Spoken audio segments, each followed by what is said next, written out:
বিসমিল্লাহির রহমানির রহিম ওয়ামা খালাকতুল জিন্না ওয়াল ইনসা ইল্লা লিয়া'বুদুন বারাকাল্লাহু লানা ওয়া লাকুম ফিল কুরআনিল আযীম ওয়া নাফা'না ওয়া ইয়্যাকুম বিল আয়াতি ওয়াজ যিকরিল হাকীম। শ্রদ্ধেয় সভাপতি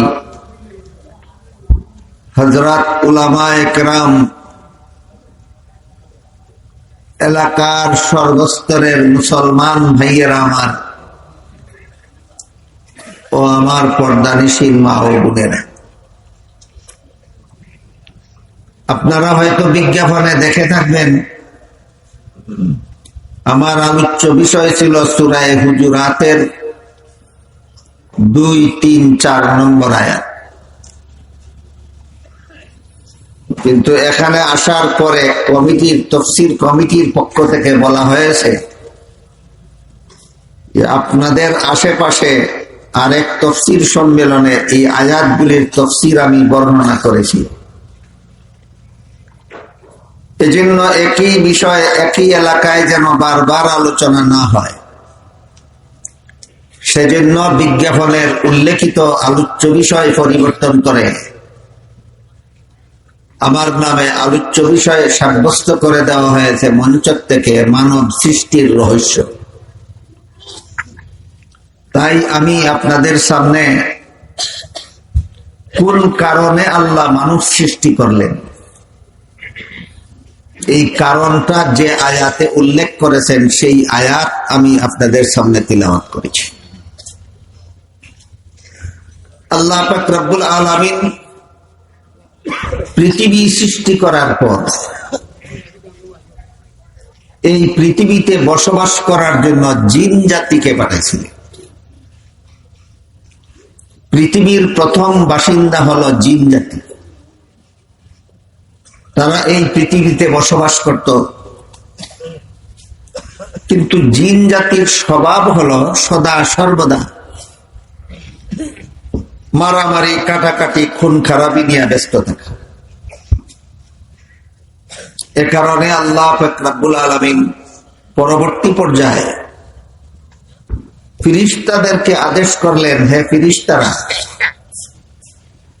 তোমরা এই পৃথিবীর আবাদী এলাকা থেকে জিন জাতিকে বনে জঙ্গলে তাড়িয়ে দিয়ে তোমরা ফেরেশতারা পৃথিবীতে বসবাস করো।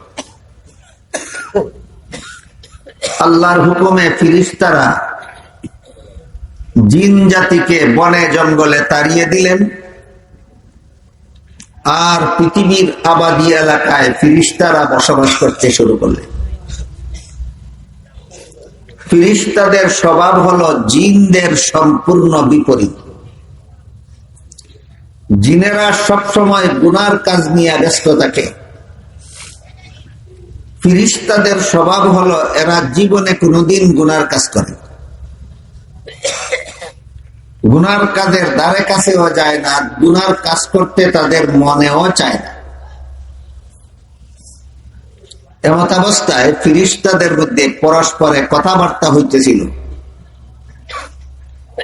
ফেরেশতারা একে অপরের সাথে বলা বলি করতেছিলেন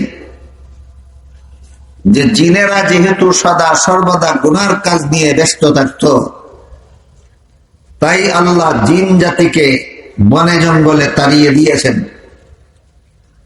আমরা কোনোদিন গুনার কাজ করি না, এই জন্য আমাদেরকে এই পৃথিবীতে বসবাস করার নির্দেশ দিয়েছেন। কাজেই আমরাই হব সৃষ্টির শ্রেষ্ঠ জাতি। আমাদের চেয়ে শ্রেষ্ঠ কোন জাতি আল্লাহ আর সৃষ্টি করবেন না।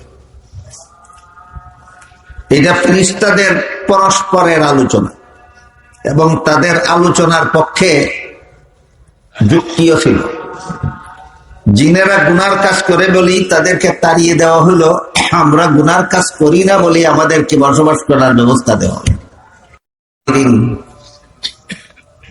ফেরেশতারা পরস্পরে যে কথাবার্তা বলা বলি করতেছিলেন তার পক্ষে চমৎকার যুক্তিও ছিল। জিনেরা সব সময় গুনার কাজ নিয়ে ব্যস্ত থাকে, এই জন্য আল্লাহ জিনকে তাড়িয়ে দিয়েছেন বনে জঙ্গলে। ফিরিস্তারা কোনোদিন গুনার কাজ করে না, তাই আল্লাহ ফিরিস্তাদেরকে এখানে বসবাস করার সুযোগ করে দিয়েছেন। এর দ্বারা কি ধারণা করা যায়? যে গুনাহ করে আল্লাহ তাকে পছন্দ করেন না, যে গুনাহ করে না আল্লাহ তাকে পছন্দ করে। এখান থেকে ফিরিস্তারা মনে করলেন যে আমরাই হব সৃষ্টির শ্রেষ্ঠ জাতি,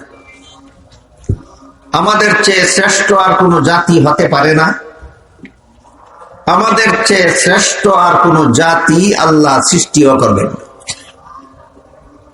ফিরিস্তাদের মধ্যে যখন এই আলোচনা চলতেছিল, একটা আজানের সময় যদি আমি বন্ধ রাখি, এরপরে যদি আরো 3 বার আজান ভরে, আমি কি করবো? কি বলেন আপনারা?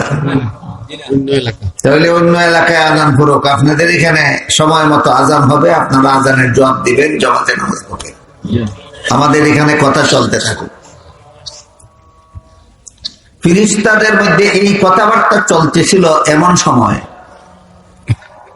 আল্লাহ পাক রব্বুল আলামিন ফিরিস্তাদেরকে বললেন, ইন্নী জাইলুন ফিল আরদি খলিফা, আমি এক নতুন জাতি সৃষ্টি করব, জাতির নাম হবে আদম জাতি, মানুষ জাতি। সেই জাতির মর্যাদা হবে ফিরিস্তাদের চেয়েও শ্রেষ্ঠ। ফিরিস্তারা জানতে চাইলেন আল্লাহর কাছে, আপনি যে আমাদেরকে বাদ দিয়া আরেক নতুন জাতি সৃষ্টি করবেন মানুষ জাতি নামে, যাদের মর্যাদা হবে আমাদের চেয়ে শ্রেষ্ঠ, এদের স্বভাব কেমন হবে, এদের মন মিজাজ কেমন হবে, এদের চরিত্র কেমন হবে, কার্যকলাপ কেমন হবে? আল্লাহ পাক রব্বুল আলামিন ফিরিস্তাদেরকে বললেন, আমি যে নতুন জাতি আদম জাতি সৃষ্টি করব, তাদের স্বভাব হবে, তারা যদি ইচ্ছা করে তাহলে গুনাহ করতে করতে, গুনার কাজ করতে করতে, অন্যায় কাজ করতে করতে, মারামারি করতে করতে জানোয়ারকেও হার মানাতে পারবে। আর যদি ইচ্ছা করে তাহলে গুনার কাজ ছেড়ে দিয়ে নেক আমল করতে করতে ফিরিস্তার চেয়েও শ্রেষ্ঠ হয় না। তাহলে মানুষ জানোয়ারের চেয়েও নিকৃষ্ট হবে না ফিরিস্তার চেয়েও শ্রেষ্ঠ হবে, এটা নির্ভর করে তার ইচ্ছার উপর। কিসের উপর? ইচ্ছার উপর। কেউ যদি ইচ্ছা করে গুনার কাজ করতে থাকবে জীবনভর, সে গুনার কাজ করতে করতে, অন্যায় অপরাধ করতে করতে, মারামারি কাটাকাটি করতে করতে জানোয়ারকেও হার মানাতে পারে, নির্ভর করে তার ইচ্ছার উপর। কেউ যদি ইচ্ছা করে গুনার পথ ছেড়ে দিয়ে জীবনভর নেক আমল করবে, তাহলে নেক আমল ইবাদত বন্দেগী করতে করতে ফিরিস্তার চেয়েও শ্রেষ্ঠ মর্যাদা লাভ করতে পারে। তাহলে একটা মানুষ ফিরিস্তার চেয়ে শ্রেষ্ঠ হবে না জানোয়ারের চেয়ে নিকৃষ্ট হবে, এটা নির্ভর করে কিসের উপর?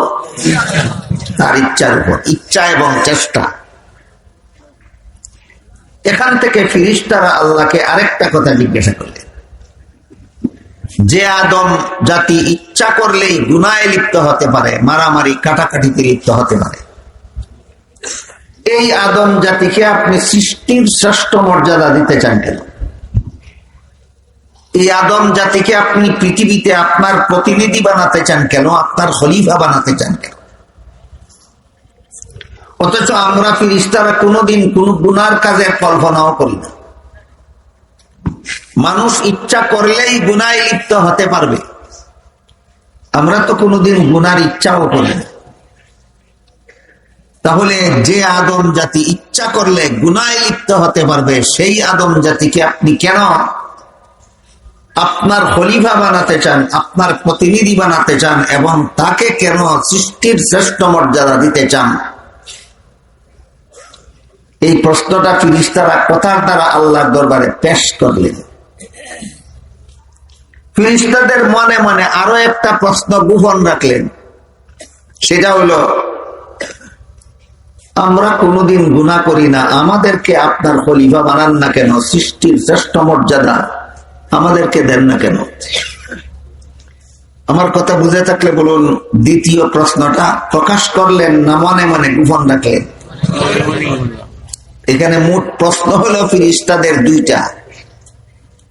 একটা প্রশ্ন হলো, যে আদম জাতি ইচ্ছা করলেই গুনাহে লিপ্ত হবে, তাকে আপনি আপনার খলিফা বানাতে চান কেন? শ্রেষ্ঠ মর্যাদা দিতে চান কেন? এটা প্রকাশ করলেন কথার দ্বারা। আরেকটা প্রশ্ন হলো, যে ফেরেশতা কোনোদিন গুনার কল্পনাও করে না, সেই ফেরেশতাকে আপনি শ্রেষ্ঠ মর্যাদা দেন না কেন? আপনার খলিফা বানান না কেন? এই প্রশ্ন ভাষার দ্বারা প্রকাশ করলেন না মনে মনে গোপন রাখলেন? মনে মনে গোপন রাখলেন। ফেরেশতারা কথার দ্বারা যে প্রশ্ন প্রকাশ করলেন, আল্লাহ সেই প্রশ্নের জবাব দিলেন কথার দ্বারা।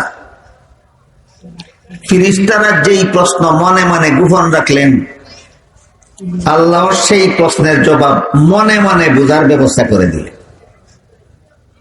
যে যেমন তার আল্লাহ তেমন, যে যেমন তার আল্লাহ তেমন, যে সরল তার আল্লাহ সরল, যে চতুর চালাক তার আল্লাহ চালাক, যে সদয় তার আল্লাহ সদয়, যে নিষ্ঠুর তার আল্লাহ নিষ্ঠুর।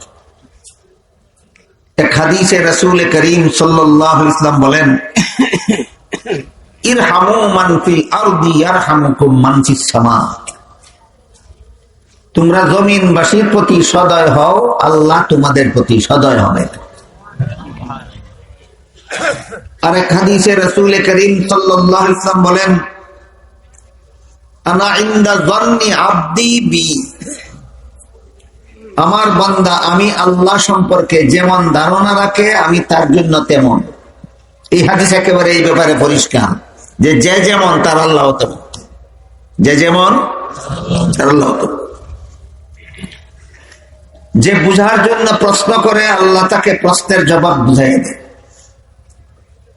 যে মনে মনে প্রশ্ন গোপন রাখে, প্রকাশ করে না, আল্লাহ তাকে প্রশ্নের জবাব মনে মনে বুঝার ব্যবস্থা করে দেয়।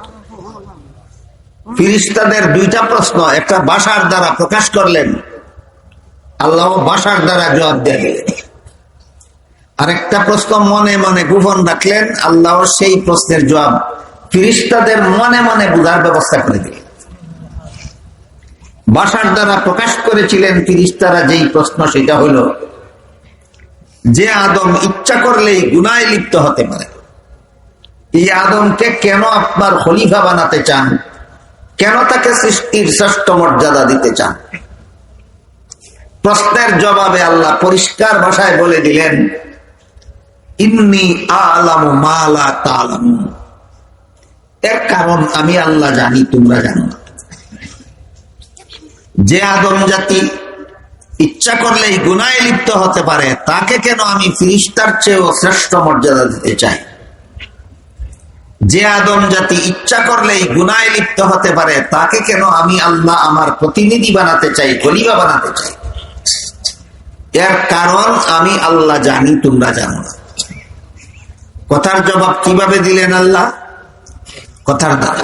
কথার জবাব কেমনে দিলেন? কথার। আর একটা প্রশ্ন তার মনে মনে গোপন ছিল, সেটা হলো, আমাদেরকে সেই মর্যাদা দেন না কেন? আমরা ফেরেশতারা কোনো সময় গুনাহ করি না, গুনাহ করার ইচ্ছাও করি না।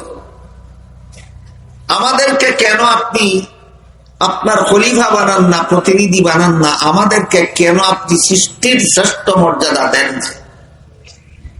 আমার কথা বুঝে থাকলে বলুন, এই প্রশ্নটা কি ভাষার দ্বারা প্রকাশ করেছিলেন না মনে মনে গোপন রেখেছিলেন? আল্লাহ এই প্রশ্নের জবাবও তাদেরকে ভাষার দ্বারা ব্যক্ত করলেন না, মনে মনে বুঝার পরিবেশ তৈরি করে দিলেন।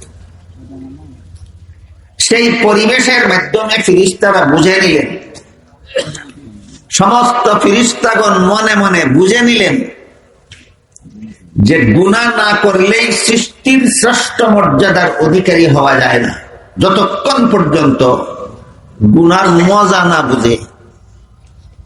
ফেরেশতারা কোনোদিন গুনাহ করে না, গুনার মজাও বুঝে না। গুনার মজা না বুঝে গুনাহ না করলেও মর্যাদা পাওয়া যায় না। যে গুনার মজা বুঝে সে যদি আল্লাহর ভয়ে গুনাহ ছাড়তে পারে তাহলে ফেরেশতার চেয়েও শ্রেষ্ঠ মর্যাদার অধিকারী হতে পারে। আল্লাহ মানুষ সৃষ্টি করবেন গুনার মজা বুঝার যোগ্যতা দিয়া। ফেরেশতাদের মধ্যে গুনার মজা বোঝার যোগ্যতাই নাই। এই বিষয়টা আপনাদেরকে সহজে বোঝার জন্য আমি একটা উদাহরণ দিচ্ছি, শুনুন। 5 বছরের একটা শিশু ছেলে,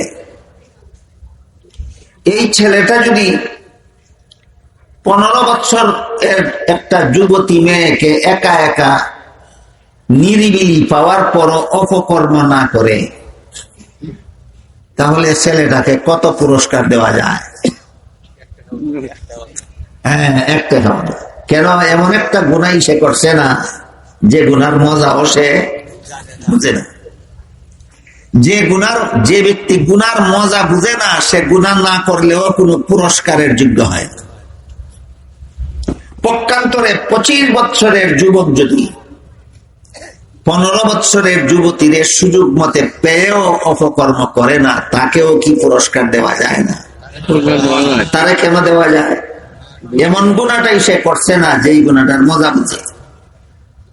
ঠিক তেমনি ভাবে ফেরেশতা জাতি হইল 5 বছরের ছেলের মতো, গুনাহ করে না, গুনার মজাও বুঝে। আর আদম জাতি হলো 25 বছরের যুবকের মতো, সে গুনার মজা বুঝে। এখন গুনাহ করবে কি না করবে না সেটা তার ইচ্ছার উপর নির্ভর করবে। এই তথ্যটা আল্লাহ পাক রব্বুল আলামিন ফেরেশতাকে বুঝার মতো একটা পরিবেশ তৈরি করে দিলেন। পরিবেশের মাধ্যমে ফেরেশতারা বুঝে নিলেন যারা গুনার মজা বুঝে না তারা গুনাহ না করলেও আল্লাহর খলিফা হওয়ার যোগ্যতা রাখে না, সৃষ্টির শ্রেষ্ঠ মর্যাদার অধিকারী হতে পারে না। যারা গুনার মজা বুঝে তারা যদি গুনাহ ছাড়তে পারে তাহলে ফেরেশতার চেয়েও শ্রেষ্ঠ মর্যাদার অধিকারী হতে পারে। তাহলে এখান থেকে ফেরেশতারা বুঝলেন কিনা তাদের প্রশ্নের জবাব? উভয় প্রশ্নের জবাব হয়ে গেল। যে আদম জাতি ইচ্ছা করলে গুনাহে লিপ্ত হতে পারে তাকে আমি শ্রেষ্ঠ মর্যাদা দিতে চাই। কেন? সে গুনার মজা বুঝে। এই লোকটা যদি গুনাহ ছাড়তে পারে তবেই তোমাদের চেয়ে শ্রেষ্ঠ মর্যাদার অধিকারী হতে পারে। তোমাদেরকে এই মর্যাদা দিতে চাই না কেন? তোমাদের মধ্যে এই মর্যাদা হওয়ার যোগ্যতাই নেই। সৃষ্টির শ্রেষ্ঠ মর্যাদার অধিকারী হওয়ার যোগ্যতা হলো গুনার মজা বুঝতে হবে, এরপরে গুনাহ ছাড়তে হবে, তখন ওই সৃষ্টির শ্রেষ্ঠ মর্যাদার অধিকারী হবে। এই বিষয়টা ফেরেশতারা পরিবেশের মাধ্যমে বুঝে নিতে পারবে। এইটাই আদম সৃষ্টির রহস্য। এটাই আদম সৃষ্টির রহস্য। ফেরেশতারা গুনাহ করে না, গুনার মজাও বুঝে না, সৃষ্টির শ্রেষ্ঠ মর্যাদার অধিকারী হতে পারে। মানুষকে আল্লাহ গুনার মজা বুঝার যোগ্যতা দিয়াই সৃষ্টি করেছেন। এখন যদি মানুষ আল্লাহর ভয়ে গুনাহ ছাড়তে পারে তাহলে ফেরেশতার চেয়েও শ্রেষ্ঠ মর্যাদার অধিকারী হতে পারে। এটাই আদম সৃষ্টির রহস্য। ফেরেশতাদের যখন বুঝে আসলো, আল্লাহ পাক রব্বুল আলামিন আদম আলাইহিস সালামকে সৃষ্টি করলেন, সৃষ্টি করেই পরিবেশ তৈরি করে দিয়েছিলেন ফেরেশতাদের বুঝার। ফেরেশতারা বুঝতে পারলো যে আমরা সৃষ্টির শ্রেষ্ঠ মর্যাদার অধিকারী হওয়ার যোগ্য নই, আমরা আল্লাহর খলিফা হওয়ার যোগ্য নই। ফেরেশতারা যখন বুঝতে পারলেন একমাত্র আদম জাতি আল্লাহর খলিফা হওয়ার যোগ্য, একমাত্র আদম জাতি সৃষ্টির শ্রেষ্ঠ মর্যাদার অধিকারী হওয়ার যোগ্য, তখন ফেরেশতারা আল্লাহর কাছে আবেদন করলেন। قالوا سبحانك لا علم لنا إلا ما علمتنا إنك أنت العليم الحكيم। হে আল্লাহ, আমরা যতটুকু বোঝার যোগ্যতা আপনি দান করেছেন এর বেশি আমরা বুঝিনি। আমরা প্রশ্ন করেছিলাম না বোঝার কারণে। আসলে আপনি যা সিদ্ধান্ত নিয়েছেন তাই সঠিক এবং তাই সত্য। আমরা সৃষ্টির শ্রেষ্ঠ হওয়ার যোগ্য নই, আমরা আল্লাহর খলিফা হওয়ার যোগ্য। তখন আল্লাহ পাক রব্বুল আলামিন বললেন, قال ألم أقل لكم إني أعلم غيب السماوات والأرض وأعلم ما تبدون وما كنتم تكتمون। আল্লাহ বললেন, হে ফেরেশতারা, আমি কি তোমাদেরকে বলি নাই আসমান জমিনের গায়েব জানি একমাত্র আমি আল্লাহ? তোমরা যে প্রশ্ন প্রকাশ করেছিলে তাও আমি জানি, যে প্রশ্ন তোমরা মনে মনে গোপন রেখেছিলে তাও আমি আল্লাহ জানি। আগেই বলেছি, ফেরেশতারা ভাষার দ্বারা যে প্রশ্ন প্রকাশ করেছিলেন আল্লাহ সেই প্রশ্নের জবাবও ভাষার দ্বারা দিলেন। ফেরেশতারা মনে মনে যেই প্রশ্ন গোপন রেখেছিলেন আল্লাহ সেই প্রশ্নের জবাব মনে মনে বুঝার ব্যবস্থা করে। ফেরেশতারা যখন বুঝতে পারলেন যে একমাত্র আদম জাতি সৃষ্টির শ্রেষ্ঠ হওয়ার যোগ্য, এই যোগ্যতা ফেরেশতাদের মধ্যে নাই, একমাত্র আদম জাতি আল্লাহর খলিফা হওয়ার যোগ্য, এই যোগ্যতা ফেরেশতাদের মধ্যে নাই, তখন ফেরেশতারা আল্লাহ পাক রব্বুল আলামিনের কাছে ক্ষমা প্রার্থনা করলেন, মাফ চাইলেন। কিভাবে মাফ চাইলেন? 7 আসমানের উপরে আল্লাহর নূরের তৈরি একটা মসজিদ আছে। এই মসজিদের নাম আল বাইতুল মামুর। বাইতুল মামুর মসজিদের তোয়াফ করে আল্লাহ ফেরেশতারা আল্লাহকে বললেন, হে আল্লাহ, আসলে আমরা সৃষ্টির শ্রেষ্ঠ হওয়ার যোগ্য নই, আমরা আপনার খলিফা হওয়ার যোগ্য নই। আদমকে কেন খলিফা বানাতে চান, আমাদেরকে কেন বানান না? এমন প্রশ্ন করা আমাদের উচিত ছিল না। আমরা অনুচিত প্রশ্ন করেছিলাম আপনার কাছে। কাজে এই অনুচিত প্রশ্ন করার কারণে আমরা আপনার কাছে মাফ চাই, ক্ষমা প্রার্থনা করি। আল্লাহর কাছে মাফ পাওয়ার জন্য ওই 7 আসমানের উপরস্থ বাইতুল মামুর মসজিদের তওয়াফকে আল্লাহর দরবারে মাফের জন্য উসিলা পেশ করলেন। ফেরেশতারা আল্লাহর কাছে মাফ চাইলেন অনুচিত প্রশ্ন করার কারণে। মাফ পাওয়ার জন্য বাইতুল মামুর মসজিদের তওয়াফকে উসিলা হিসাবে পেশ করলেন। আল্লাহ পাক রব্বুল আলামিন জবাবে বললেন, তোমরা যে জিনিস জানো না সেই জিনিস জানার জন্য প্রশ্ন করেছ, এটা কোনো গুনার কাজ নয়, এটা কোনো দোষের কাজ নয়, বরং হাদিস শরীফে রাসূল করিম সাল্লাল্লাহু আলাইহি ওয়াসাল্লাম বলেন, ইন্নামা শিফাউল ইজ্জিস সুআল। অজানা একটা রোগ, এই রোগের একমাত্র ঔষধ হইল প্রশ্ন করা। অজানা রোগের ঔষধ হইল প্রশ্ন করা। প্রশ্ন করার দ্বারা অজানা রোগের চিকিৎসা হয়। বুঝে থাকলে বলুন, রাসূলের হাদিস বুঝে থাকলে বলুন, প্রশ্ন করা খারাপ কাজ না ভালো কাজ? কিন্তু প্রশ্নের বিভিন্ন ধরন আছে। সব প্রশ্ন ভালো কাজ নয়। যেই প্রশ্ন করা হয় অজানাকে জানার জন্য, সেই প্রশ্ন করা ভালো কাজ। আর যেই প্রশ্ন করা হয় প্রশ্নের বেড়াজাল সৃষ্টি করে সত্যকে এড়াবার জন্য, সেই প্রশ্ন জঘন্যতম খারাপ। সব প্রশ্নই ভালো, সব প্রশ্নই খারাপ না? কিছু প্রশ্ন ভালো, কিছু প্রশ্ন খারাপ। অজানাকে জানার জন্য যে প্রশ্ন করা হয় সেই প্রশ্ন করা ভালো, যে সওয়াবের কাজ। আর প্রশ্নের বেড়াজাল সৃষ্টি করে সত্যকে এড়াইয়া যাইবার জন্য যে প্রশ্ন করা হয়, এটা খারাপ কাজ, এটা গুনার কাজ। আল্লাহ পাক রব্বুল আলামিন ফেরেশতাদেরকে বললেন, যেহেতু তোমরা বুঝতে পেরেছ যে আদম তোমাদের চেয়ে শ্রেষ্ঠ হওয়ার যোগ্য, তোমরা আদমের চেয়ে শ্রেষ্ঠ হওয়ার যোগ্য নয়, কাজেই তোমরা আদমকে সেজদা দিয়া, এই আদম যে তোমাদের চেয়ে বেশি যোগ্য, আদমকে সেজদা দিয়া এটা স্বীকার করো। সমস্ত ফেরেশতাগণ আদম আলাইহিস সালামকে সেজদা দিলেন, কিন্তু ইবলিসকেও আল্লাহ আদেশ করেছিলেন আদমকে সেজদা দিয়া আদমের শ্রেষ্ঠত্বের স্বীকৃতি দাও। ইবলিস আল্লাহর আদেশকে এড়াবার জন্য প্রশ্ন করে বসল, আসজুদু লিমান খালাকতা তিনা, যে আদমকে মাটি দিয়া বানাইছো তাকে আমি সেজদা দেব কেন? ইবলিসের যুক্তি সারমর্ম হলো, মাটির মধ্যে অন্ধকার থাকে, আগুনের মধ্যে আলো থাকে। আদম মাটি দিয়া বানাইছেন যার মধ্যে অন্ধকার থাকে, সে শ্রেষ্ঠ মর্যাদার অধিকারী হতে পারে না। আমি ইবলিসকে আপনি আগুন দিয়া বানাইছেন, আগুনের মধ্যে আলো থাকে, কাজেই শ্রেষ্ঠ মর্যাদার অধিকারী আমি। যুক্তি দিল কিনা দিল না? যুক্তি দিয়া কেন যুক্তি বিরোধী আদেশ করলেন আপনি প্রশ্ন করে বসে। ইবলিসের একটা প্রশ্নের কারণে ইবলিসের কি কি ক্ষতি হইল আপনাদের জেনে রাখা দরকার। ইবলিস ৮০,০০০ বছর আল্লাহর ইবাদত বন্দেগী করেছিল। আপনারা কত হাজার বছর করেছেন? তাফসীরে কুরতুবী শরীফে লেখা আছে ইবলিস ৮০,০০০ বছর আল্লাহর ইবাদত বন্দেগী করেছিল।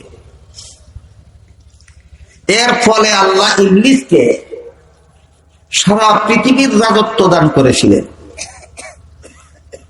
জান্নাতে বসবাস করার সুযোগ দান করেছিলেন। বুঝে থাকতে বলুন, ইবলিস কোন দেশের রাজা ছিল? সারা পৃথিবীর রাজা ছিল।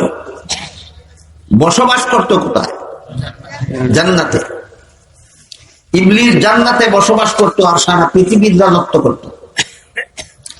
যখন প্রশ্ন করে বসলো মাটির তৈরি আদমকে সেজদা করব কেন, একটা প্রশ্নের কারণে ইবলিসের ৮০,০০০ বছরের ইবাদত ধ্বংস হয়ে গেল। পৃথিবীর রাজত্ব ছিনাইয়া নেওয়া হলো, জান্নাত থেকে বহিষ্কার করে দেওয়া হলো। ভবিষ্যতের জন্য আল্লাহ বলে দিলেন উখরুজ ফাইন্নাকা রাজিম, তুমি চিরকালের জন্য বিতাড়িত, আল্লাহর দরবারে আর কোনদিন তোমার আশ্রয় হবে না। কত প্রশ্নের ফলাফল? এক প্রশ্নের কটা ফলাফল দেখুন তো। ১ নম্বর ফলাফল ৮০,০০০ বছরের ইবাদত বন্দেগী বরবাদ। ২ নম্বর ফলাফল সারা পৃথিবীর রাজত্ব গেল। ৩ নম্বর ফলাফল জান্নাতে বসবাস করার সুযোগ গেল। ৪ নম্বর ফলাফল আল্লাহর দরবার থেকে চিরকালের জন্য বিতাড়িত হইল। কত প্রশ্নের ফসল? তাহলে কি প্রশ্ন সবগুলি ভালো না কোনটা খারাপ আছে? আপনাদের বোঝার ব্যাপার। প্রশ্ন সোয়াব কোন ধরনের প্রশ্ন সোয়াবের কাজ আর কোন ধরনের প্রশ্ন গুনার কাজ। অজানাকে জানার জন্য প্রশ্ন করা সোয়াবের কাজ। একজনের দাঁতের গোড়ার থেকে রক্ত বের হলো, রক্ত বের হয়ে তুতুর সাথে মিশে গেল। এখন রক্ত বেশি না তুতু বেশি আর বুঝে না, তার উযু রইল কিনা রইল না। একজন মুফতি সাহেবকে তুতু দেখাইয়া বলল যে হুজুর আমার তুতুটা দেখেন তো, আমার উযু রইল নি না রইল না। প্রশ্ন একটা করলো কিনা? প্রশ্ন একটা করলো কিনা? আমার এতক্ষণের কথা বুঝে থাকলে আপনারা বলতে পারবেন এটা গুনার প্রশ্ন করলো না সোয়াবের প্রশ্ন করলো। কেমনে বুঝলেন? অজানাকে জানার জন্য প্রশ্ন করছে। আমাকে একদিন এক বন্ড ফিরে এক প্রশ্ন করে বসল। আমাদের সমাজে বন্ড ফিরের অভাব নাই। এক বন্ড ফিরে আমাকে প্রশ্ন করে বসলো যে আপনি যে কোরআনের তাফসীর করেন, কোরআনের কোন সূরাত মিন নাই আর কোন সূরাত বা নাই বলতে পারবেন? এই প্রশ্ন করার উদ্দেশ্য কি? আটকাবি। আটকাইতে পারলে বলবে আপনি আমার কথার জবাব দিতে পারেন না, আপনার কথা আমি মানি না। এই হলো শয়তানিটা। আমি জিজ্ঞাসা করলাম কোন সূরাত মিন নাই আর কোন সূরাত বা নাই বলতে পারলে কি হবে? বলতে পারলে আমি বুঝে নিব যে আপনি কোরআন বুঝেন, আসলে এটা কোরআন বোঝার সাথে এটা কোনো সম্পর্কই নেই। আমি বললাম ঠিক আছে, তুমি যেমন বোঝো এমনি করি। সূরা কাউসারের মধ্যে মিম নাই, আর সূরা ইখলাসের মধ্যে বা নাই, হইল কি না? হইল। আমি বললাম তোমার একটা কথা জিজ্ঞাসা করি, কয় আপনাদের সাথে কি প্রশ্নোত্তর করে আমরা পারবো? তুই যদি জানোস বেটা আমার সাথে ভারতে ইন্টারভিউ নিস লাগে। আমি কই না, তোমার আটকাইবার লাগি প্রশ্ন করি, তোমার উপকারের জন্য প্রশ্ন করি। তাইলে বলেন। আমি বললাম কত কারণে উযু ভাঙ্গে? কইরা তো জানি না। কোন সূরাত মিম নাই জানে, কোন সূরাত বা নাই জানে, আর কত কারণে উযু ভাঙ্গে জানে। যেটা জানলেও কোনো লাভ নাই, না জানলেও কোনো ক্ষতি নাই, ওইটা জানে। আর যেটা জানলে নামাজ শুদ্ধ হবে, না জানলে নামাজ বরবাদ হবে, এটা জানে না। সে আমাকে প্রশ্ন করেছিল কি অজানাকে জানার জন্য না আমাকে আটকাবার জন্য? এইরকম প্রশ্ন করা হারাম, এরকম প্রশ্ন করা হারাম। ফেরেশতারাও আল্লাহকে প্রশ্ন করেছিলেন যে আদম গুনাহ করতে পারে, সেই আদমকে শ্রেষ্ঠ মর্যাদা দিতে চান কেন? ইবলিসও আল্লাহকে প্রশ্ন করেছিল যে আদম মাটি দিয়া বানাইছেন, তাকে মর্যাদা দিতে বললেন কেন? বলুন, ফেরেশতারাও আল্লাহকে প্রশ্ন করেছিলেন কিনা? ইবলিসও আল্লাহকে প্রশ্ন করেছিল কিনা? ফেরেশতাদের প্রশ্নের জবাব আল্লাহ দিলেন। ইবলিসের প্রশ্নের কারণে তার 4টা ক্ষতি হইল। কটা ক্ষতি হইল? 4টা। এই সমস্ত ঘটনার মধ্য থেকে আমাদের জীবনে কি শিখার মতো কিছু নাই? আমরা যদি কোনো আলেমকে কোনো প্রশ্ন করি, তাহলে আমি যা জানি না তা জানার জন্য প্রশ্ন করব। কোন আলেমের হক কথা বলা বন্ধ করার শয়তানি মতলবে কোনোদিন কোন আলেমকে প্রশ্ন করব না। করলে ইবলিসের যে পরিণতি হয়েছিল, আমাদেরও সেই পরিণতি হতে পারে। আল্লাহ পাক রব্বুল আলামিন ফেরেশতাদেরকে বললেন, ও ফেরেশতারা, তোমরা অজানাকে জানার জন্য প্রশ্ন করেছ, এটা তো কোনো গুনার কাজ না। এই কারণে তোমরা আমার কাছে মাপ চাইতেছ। আবার বাইতুল মামুর মসজিদের তোয়াফকে মাপ পাওয়ার জন্য উসিলা পেশ করতেছ। আদম জাতিকে আমি গুনার মজা বুঝার যোগ্যতা দিয়া সৃষ্টি করছি, আর পৃথিবীটাই হইল গুনার পরিবেশ।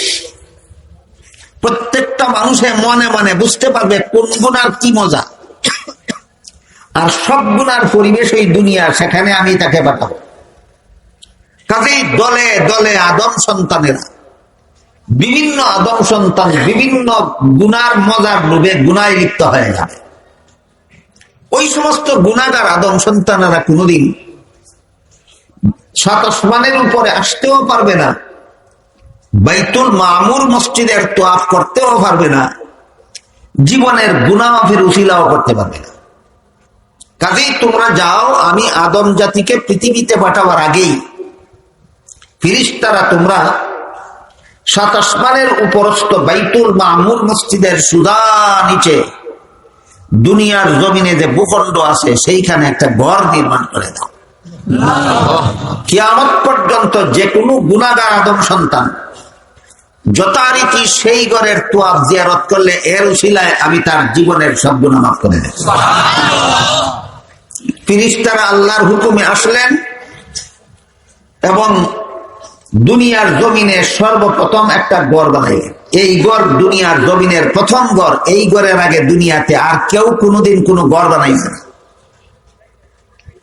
আল্লাহ পাক রব্বুল আলামিন এই ঘরের বিবরণ দিয়া বলেন, ইন্না আউয়ালা বাইতিন wudi'a লিন-নাসি লাল্লাযী বিবাক্কাতা মুবারাকান ওয়া হুদাল লিল-আলামিন।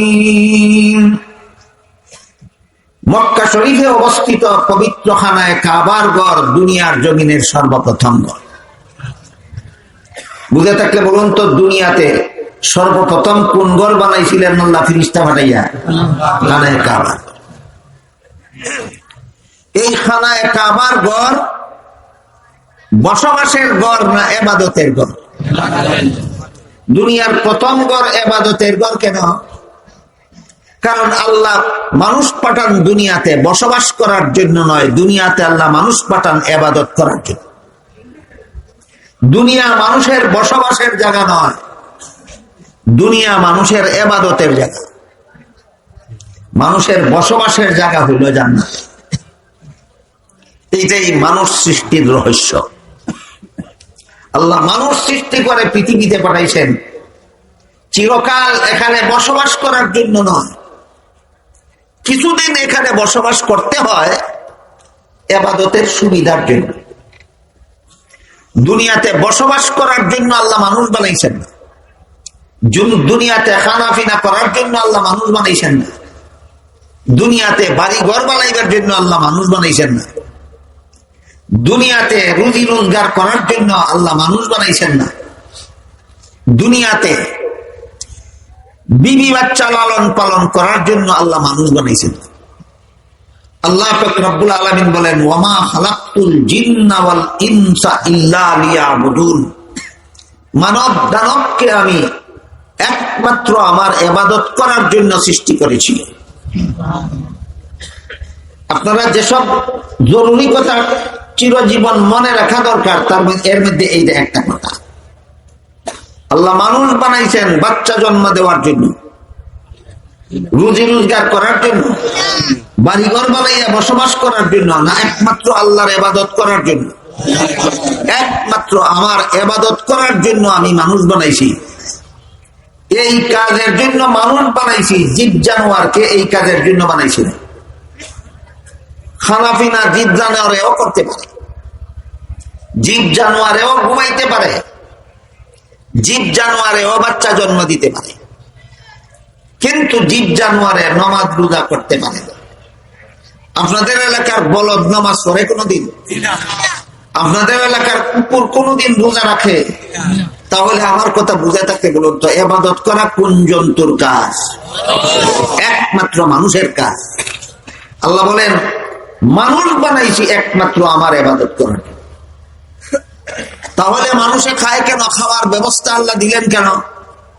মানুষ ঘুমায় কেন? ঘুমানির ব্যবস্থা দিলেন কেন? মানুষ বাচ্চা জন্ম দেয় কেন? বাচ্চা জন্ম দেওয়ার ব্যবস্থা দিলেন কেন?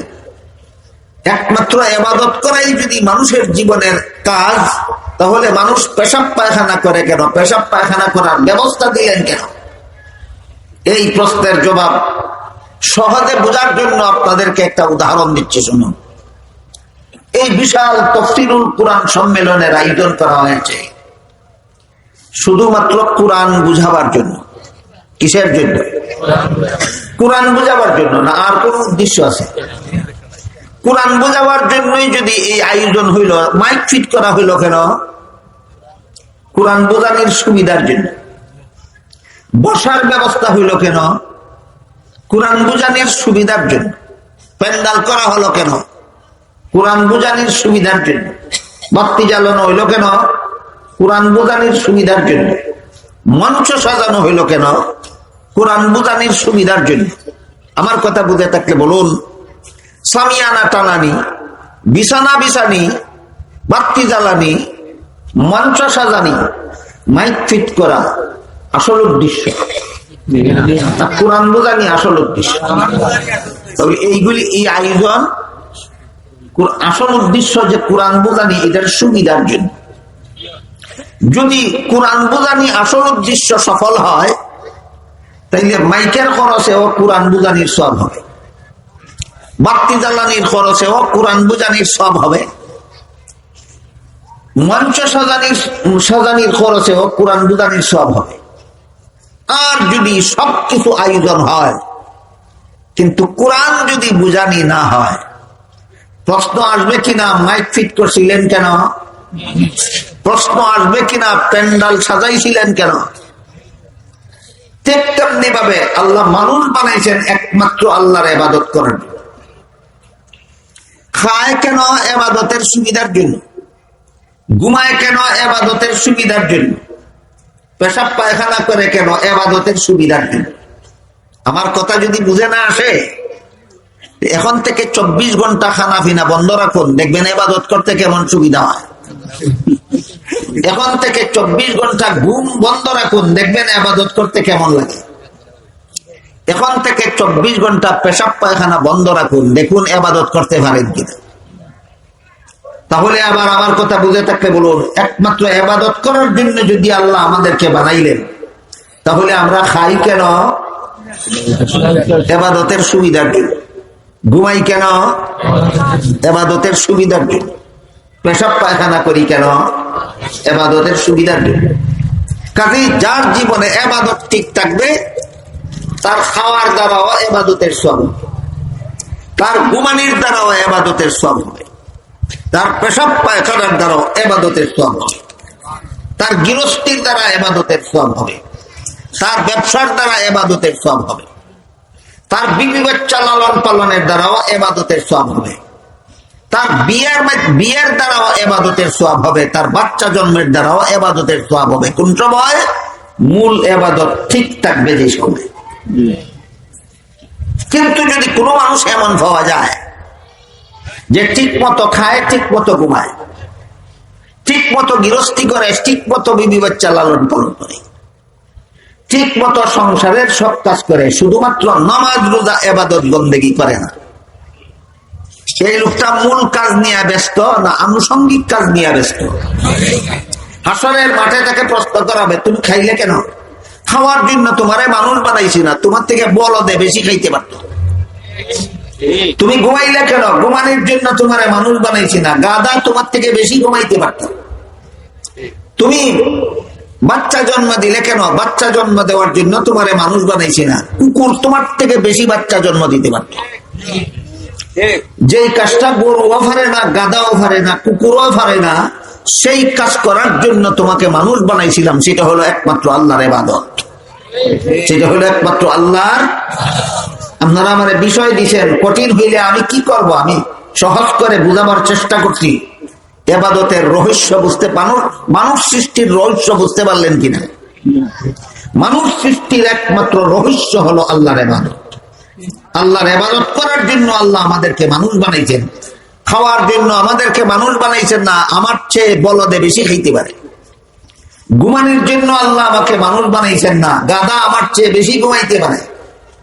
বাচ্চা জন্ম দেওয়ার জন্য আল্লাহ আমাকে মানুষ বানাইছেন না, কুকুর আমার চেয়ে বেশি বাচ্চা জন্ম দিতে পারে।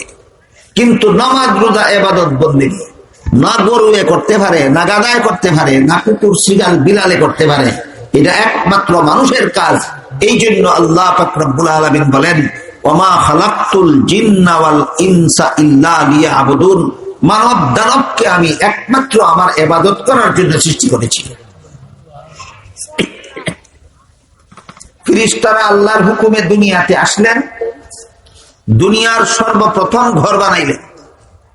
বলতে পারেন কেউ ঘরটার নাম খানায়কা, বসবাসের ঘর না ইবাদতের ঘর? দুনিয়ার প্রথম ঘর ইবাদতের ঘর। কেন? আল্লাহ দুনিয়াতে মানুষ পাঠান ইবাদতের জন্য, বসবাসের জন্য নয়। দুনিয়া মানুষের বসবাসের জায়গা না, বসবাসের জায়গা হইল জান্নাতে। আমার কথা বুঝে থাকলে বলতে পারবেন, দুনিয়া বসবাসের জায়গা না ইবাদতের জায়গা? বসবাস করি কেন? ইবাদতের সুবিধার জন্য। মানুষের বসবাসের জায়গা আল্লাহ পাক রব্বুল আলামিন জান্নাত বানাইছেন।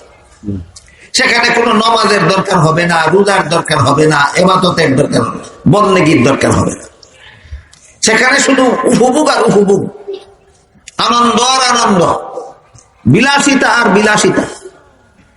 উপভোগ করা, আনন্দ করা, বিলাসিতা করা আর জীবন যাপন করা, এমন কাজের জন্য আল্লাহ দুনিয়া বানাইছেন না জান্নাত বানাইছেন? এমন কাজের জন্য আল্লাহ জান্নাত বানাইছেন। আমার কথা বুঝে থাকতে বলুন, দুনিয়া বসবাসের জায়গা মানুষের না ইবাদতের জায়গা? বসবাসের জায়গা কোনটা? এই দুইটা কথা বুঝে থাকলে একটা হাদিস বোঝা আপনাদের জন্য খুব সহজ হবে। হাদিস শরীফে উল্লেখ আছে, রাসূল করিম সাল্লাল্লাহু আলাইহি ওয়াসাল্লাম একজন সাহাবীকে জিজ্ঞাসা করলেন, তুমি কি জানো বান্দার কাছে আল্লাহর কি প্রাপ্য আছে আর আল্লাহর কাছে বান্দার কি প্রাপ্য আছে? বাংলা ভাষায় প্রাপ্য বলে, আমরা আঞ্চলিক ভাষায় কই পাওনা। আপনারা কি বলেন? পাওনা। মানুষের কাছে আল্লাহর কি পাওনা আছে আর আল্লাহর কাছে মানুষের কি পাওনা আছে? সাহাবী বলেন, হুজুর আমি জানি না, আপনি আমাকে শিক্ষা দিন। মানুষের কাছে আল্লাহর পাওনাটা কি আর আল্লাহর কাছে মানুষের পাওনাটা কি? রাসূল বলেন মানুষের কাছে আল্লাহর পাওনা হইল মানুষ আল্লাহকে লা শরীক জেনে একমাত্র আল্লাহর ইবাদত করবে, এইটাই মানুষের কাছে আল্লাহর পাওনা। ইবাদত মানুষের কাছে আল্লাহর পাওনা। আল্লাহর কাছে মানুষের কাছে আল্লাহর কোনো পাওনা আছে কি? ইবাদত। শরীক দারবালাইয়া ইবাদত না লা শরীক জেনে ইবাদত? আল্লাহকে লা শরীক জেনে আল্লাহ একমাত্র আল্লাহর ইবাদত করবে, এই ইবাদতটা হলো মানুষের কাছে আল্লাহর পাওনা। তারপরে রাসূল বলেন আর আল্লাহর কাছে মানুষের পাওনা হইল জান্নাত। মানুষের কাছে আল্লাহর পাওনা ইবাদত, আল্লাহর কাছে মানুষের পাওনা জান্নাত। তারপরে রাসূল বলেন যেই মানুষ আল্লাহর পাওনা দিয়া দিবে আল্লাহ সেই মানুষের পাওনা দিয়া দিবেন। কি মর্ম বুঝলেন? যেই মানুষ আল্লাহর ইবাদত করবে আল্লাহ তাকে জান্নাত দান করবে। সুতরাং দুনিয়া হইল ইবাদতের জায়গা আর জান্নাত হইল বসবাসের জায়গা। দুনিয়া হইল কিসের জায়গা? ইবাদতের জায়গা। আর জান্নাত হইল বসবাসের জায়গা। সুতরাং দুনিয়াতে এসে যারা ইবাদত ছেড়ে দেয়, দুনিয়াকে যারা বসবাসের জায়গা বানায়, এদের জন্য আল্লাহ জাহান্নামে ঠিকানা বানাইছে। দুনিয়াকে যারা ইবাদতের জায়গা মনে করে আর জান্নাতকে মনে করে বসবাসের জায়গা, আল্লাহ পাক রব্বুল আলামিন তাদের জন্য জান্নাত বানাইছেন। আর দুনিয়াকে যারা বসবাসের জায়গা মনে করে আর ইবাদত বন্দেগী ছেড়ে দেয়, তাদের জন্য আল্লাহ জাহান্নাম বানাইছেন। আল্লাহ পাক রব্বুল আলামিন বলেন وَسِيقَ الَّذِينَ كَفَرُوا إِلَى جَهَنَّمَ زُمَرًا حَتَّى إِذَا جَاءُوهَا فُتِحَتْ أَبْوَابُهَا وَقَالَ لَهُمْ خَزَنَتُهَا أَلَمْ يَأْتِكُمْ رُسُلٌ مِّنكُمْ يَتْلُونَ عَلَيْكُمْ آيَاتِ رَبِّكُمْ وَيُنذِرُونَكُمْ لِقَاءَ يَوْمِكُمْ هَذَا قَالُوا بَلَى وَلَكِنْ حَقَّتْ كَلِمَةُ الْعَذَابِ عَلَى الْكَافِرِينَ قِيلَ ادْخُلُوا أَبْوَابَ جَهَنَّمَ خَالِدِينَ فِيهَا فَبِئْسَ مَثْوَى الْمُتَكَبِّرِينَ। আল্লাহ বলেন হাসরের মাঠ থেকে জাহান্নামীদেরকে ফেরেশতারা গরু ছাগলের মতো তাড়াইয়া নিয়ে যাবেন জাহান্নামের দিকে। হাসরের মাঠ থেকে জাহান্নামীদেরকে গরু ছাগলের মতো তাড়াইয়া নিবেন জাহান্নামের দিকে। জাহান্নামের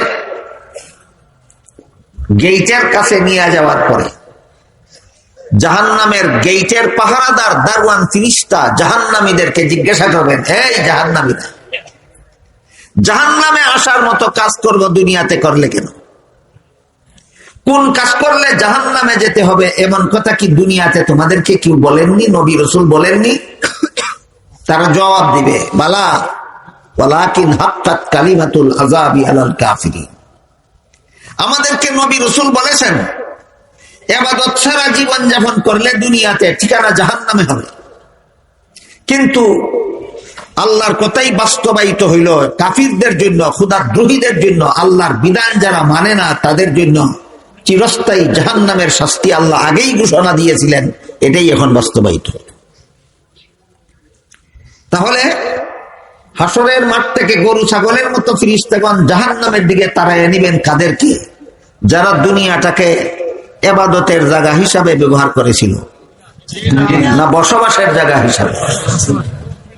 তারপরে আল্লাহ বলেন وَسِيقَ الَّذِينَ اتَّقَوْا رَبَّهُمْ إِلَى الْجَنَّةِ زُمَرًا حَتَّى إِذَا جَاءُوهَا وَفُتِحَتْ أَبْوَابُهَا وَقَالَ لَهُمْ خَزَنَتُهَا سَلَامٌ عَلَيْكُمْ طِبْتُمْ فَادْخُلُوهَا خَالِدِينَ। জি, আল্লাহ পাক রব্বুল আলামিন বলেন এই হাসরের মাঠ থেকে জান্নাতীদেরকে জান্নাতের দিকে নিয়ে যাবেন ফেরেশতাগণ। আগের থেকেই জান্নাতের দরজা খোলা থাকবে। জান্নাতের দরজার পাশে গেটের সামনে নিয়ে যাওয়ার পর দারোয়ান ফেরেশতারা বলবেন, তোমরা চিরকালের জন্য এই জান্নাতে প্রবেশ করো। এই জান্নাত তোমাদের বসবাসের ঠিকানা। এতক্ষণে আমি আপনাদেরকে দুইটা কথা পরিষ্কার ভাবে বুঝাবার চেষ্টা করেছি। একটা হলো দুনিয়া কিসের জায়গা, আর একটা হলো জান্নাত কিসের জায়গা। জান্নাত বসবাসের জায়গা, দুনিয়া ইবাদতের জায়গা। ইবাদত করার জন্য আল্লাহ আমাদেরকে দুনিয়াতে পাঠিয়েছেন, বসবাস করার জন্য নয়। মানুষের বসবাসের জন্য আল্লাহ জান্নাত বানিয়েছেন। মুফাসসিরিন কেরাম তাফসীরের কিতাবে লিখেছেন, আল্লাহ যতটা মানুষ সৃষ্টি করেছেন, অতীতে এসেছিল চলে গেছে, বর্তমানে এসেছিল দুনিয়াতে আছে, ভবিষ্যতে আসবে দুনিয়াতে, এমন যতটা মানুষ আল্লাহ সৃষ্টি করেছেন প্রত্যেকটা মানুষের জন্যই আল্লাহ জান্নাতে একটা করে বাড়ি বানিয়েছে। বুঝে থাকলে বলুন তো, জান্নাতে আল্লাহ কতজন মানুষের বসবাসের জায়গা করছেন? প্রতিটি মানুষের জন্য জান্নাতে আল্লাহ একটা করে বাড়ি বানিয়েছেন, শুধু বসবাস করা। বাড়িগুলি কত বড়? হাদিস শরীফে রাসূল করিম সাল্লাল্লাহু আলাইহি ওয়াসাল্লাম বলেন, জান্নাতে যেই লোকটা সবচেয়ে ছোট বাড়ি পাবে, এর চেয়ে ছোট কোনো বাড়ি জান্নাতে নাই। সেই বাড়িটা হবে 10টা পৃথিবীর সমান। বুঝে থাকলে বলুন, জান্নাতের সবচেয়ে ছোট বাড়িটা কত বড়? 10টা পৃথিবীর সমান। আর বাকি সবগুলি একটার থেকে আরেকটা বড়, একটার থেকে আরেকটা বড়, একটার থেকে আরেকটা বড়। বুঝে থাকলে বলুন তো, জান্নাতে কতটা বাড়ি আছে? আল্লাহ যতটা মানুষ বানাইছেন, যতটা মানুষ বানাইছেন। কিন্তু আল্লাহ পাক রব্বুল আলামিন ঘোষণা করে দিয়েছেন, তোমাদের বসবাসের জন্য জান্নাতে বাড়ি বানাইছি, কিন্তু আমি ফ্রি দেব না, আমি আল্লাহর কাছ থেকে কিনে নিতে হবে। আল্লাহ প্রত্যেকটা মানুষের বসবাসের জন্য জান্নাতে বাড়ি বানাইছেন, মাগনা দিবার লাগি না বিক্রি করার লাগে? কিভাবে বিক্রি করবেন, কিভাবে মানুষে কিনবে? বিবরণ দিয়ে আল্লাহ বলেন, ইন্নাল্লাহা আশতারা মিনাল মুমিনিনা আনফুসাহুম ওয়া আমওয়ালাহুম বিআন্না লাহুমুল জান্নাহ। নিশ্চয় আল্লাহ মুমিনদের জান মাল কিনে নিয়েছেন, বিনিময়ে তাদের কাছে আল্লাহর জান্নাত বিক্রি করে দিয়েছে।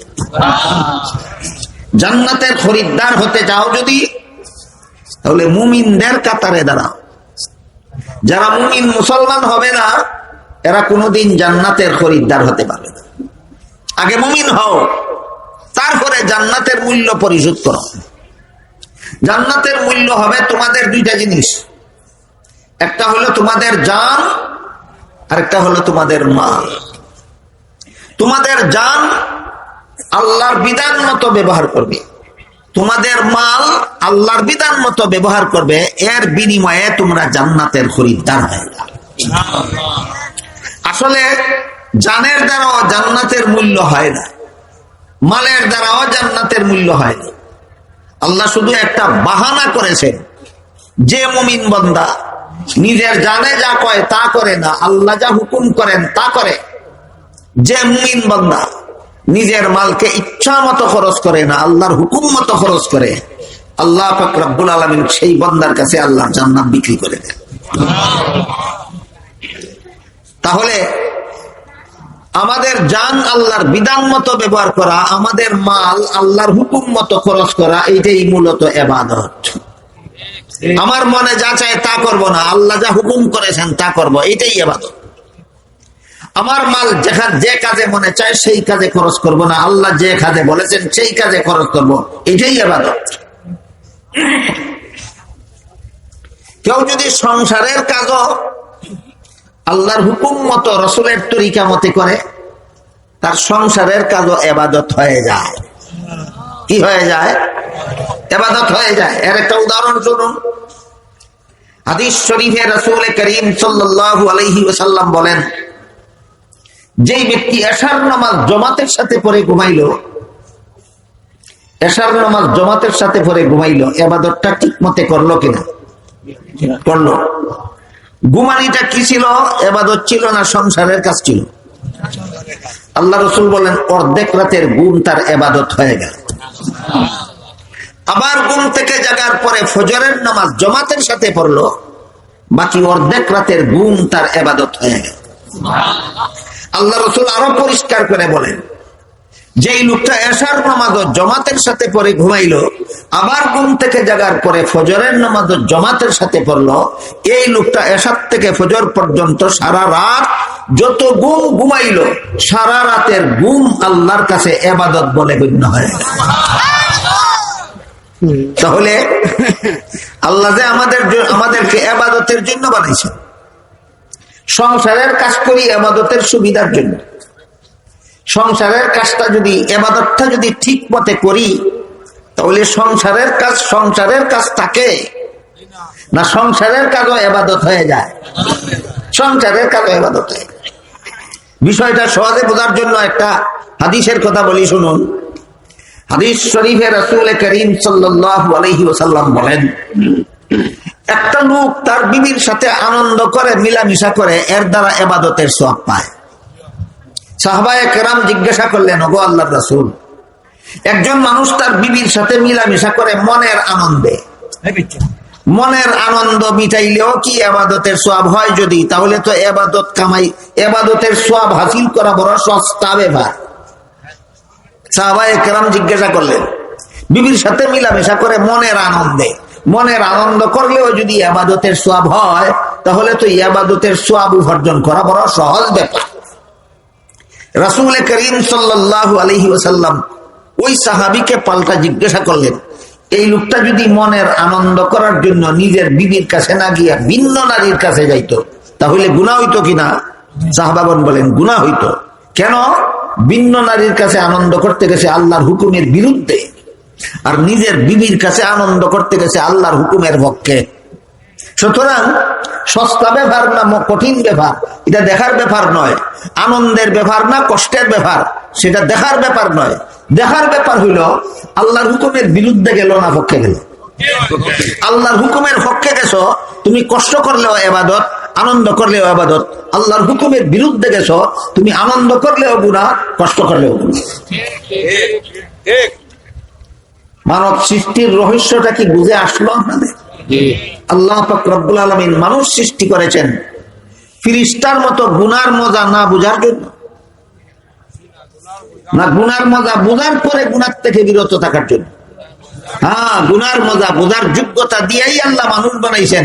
এখানে হবে তোমার পরীক্ষা, তুমি মজার লোভে গুনাহ করো না সাজার ভয়ে গুনাহ ছেড়ে দাও। যেই মানুষ সাজার ভয়ে গুনাহ ছেড়ে দেয়, ওই মানুষকে আল্লাহ ফেরেশতার চেয়ে শ্রেষ্ঠ মর্যাদা দেবেন। যেই মানুষ গুনাহ মজার লোভে গুনাহে লিপ্ত থাকে, ওই মানুষকে আল্লাহ জানোয়ারের চেয়েও নিকৃষ্ট করে দেবে। খুব পরিষ্কার ভাবে আল্লাহ বিষয়টা বলেন, والتين والزيتون وطور سينين وهذا البلد الأمين لقد خلقنا الإنسان في أحسن تقويم ثم رددناه أسفل سافلين إلا الذين آمنوا وعملوا الصالحات فلهم أجر غير ممنون। আল্লাহ কতগুলি কসম খাইয়া বলেন, মানুষকে আমি সৃষ্ট জগতের মধ্যে সবচেয়ে সুন্দর কাঠামো দিয়ে সৃষ্টি করেছি, কিন্তু এই মানুষকে আমি আবার নিকৃষ্টতম স্তরে পৌঁছাইয়া দেই। কিন্তু যেই মানুষের দুইটা কাজ করে, এরা সৃষ্টির শ্রেষ্ঠ হইয়াই থাকে। একটা কাজ হইল ঈমান আনবে, আর একটা কাজ হইল নেক আমল করবে। ঈমান আনা আর নেক আমল করা, এই দুইটা জিনিসের নাম ওই ইবাদত। সারমর্ম হলো, যে মানুষ দুনিয়ার জীবনে আল্লাহর ইবাদত নিয়ে ব্যস্ত থাকবে, ফেরেশতার চেয়েও শ্রেষ্ঠ মর্যাদার অধিকারী হবে। যে মানুষ দুনিয়াতে ইবাদত ছেড়ে দিয়ে সংসারের কাজ নিয়ে ব্যস্ত থাকবে, জানোয়ারের চেয়েও নিকৃষ্ট হয়ে যাবে। তাহলে মানব সৃষ্টির রহস্যটা কি হইল? মানব সৃষ্টির রহস্য হলো আমরা দুনিয়াটাকে যেন বসবাসের জগৎ মনে করি না। বসবাসের জগৎ হইল জান্নাত, দুনিয়াটা হইল ইবাদতের জগৎ। এই ইবাদতের জন্যই আল্লাহ আমাদেরকে মানুষ বানাইছে। বলেছিলাম জান্নাতে আল্লাহ কতটা বাড়ি বানাইছেন, যতটা মানুষ বানাইছেন। প্রত্যেক মানুষই কি ইবাদত করে মরে? না, বেশিরভাগ মানুষ ইবাদত ছেড়ে দিয়ে মরে। বেশিরভাগ মানুষ ইবাদত ছেড়ে দিয়ে মরে। তাহলে যে সমস্ত মানুষ ইবাদত ছেড়ে দিয়ে মরলো, এদের জন্য জান্নাতে বাড়ি বানানো আছে কিনা? তাহলে তাদের বাড়ি কি হইব? আল্লাহ তো এদেরকে জান্নাতে দিবেন না, খালি বাড়ি ভরি থাকতো না। আরেকটা কথা আছে, আল্লাহ পাক রব্বুল আলামিন বলেন, উলাইকা হুমুল ওয়ারিসুনাল্লাযীনা ইয়ারিসুনাল ফিরদাউসা হুম ফিহা খালিদুন। যে সমস্ত মানুষ যথারীতি আল্লাহর ইবাদত করবে, এদের জন্য জান্নাতে যে বাড়ি আল্লাহ বানাইছেন সেটা তো এরা পাবে। যারা ইবাদত না করে দুনিয়ার থেকে বিদায় হয়ে যাবে, তাদের জন্য জান্নাতে যে বাড়ি আল্লাহ বানাইছিলেন, সেই বাড়িগুলি তারা তো পাবে না। সেই বাড়িগুলি আমি আল্লাহ তোমাদেরকে দিয়া দিব বোনাস। আপনারা যদি ইবাদত করে জীবন কাটান, আপনাদের নামে জান্নাতে যে বাড়ি বানানো আছে সেটা পাবেন ইবাদতের বিনিময়ে। আর ফেরাউন, নমরুদ, কারুন, হামান, সাদ্দাদ, আবু জাহাল, আবু লাহাব, এই সমস্ত বেঈমান কাফির যাদের জন্য জান্নাতে বাড়ি বানানো হয়েছিল, কিন্তু এরা ইবাদত না করে দুনিয়ার থেকে বিদায় হয়ে গেল, আল্লাহ বলেন এই সমস্ত বেঈমান কাফিরদের জন্য জান্নাতে যে বাড়ি বানানো আছে সেটা আমি আমার ইবাদতকারী বান্দাদেরকে বোনাস দিয়ে দেব। বোনাস। আল্লাহ পাক রব্বুল আলামিন আপনাদেরকে আমাদেরকে মানব সৃষ্টির রহস্যটা বুঝান। একমাত্র ইবাদত হলো মানব সৃষ্টির রহস্য। এটাকে জীবনে বাস্তবায়ন করে আমাদের জীবনকে সফল করার তৌফিক দান করুন। সবাই বলুন আমিন। সুবহান রাব্বিকা রাব্বিল ইজ্জাতি আম্মা ইয়াসিফুন ওয়া সালামুন আলাল মুরসালিন ওয়ালহামদুলিল্লাহি রাব্বিল আলামিন।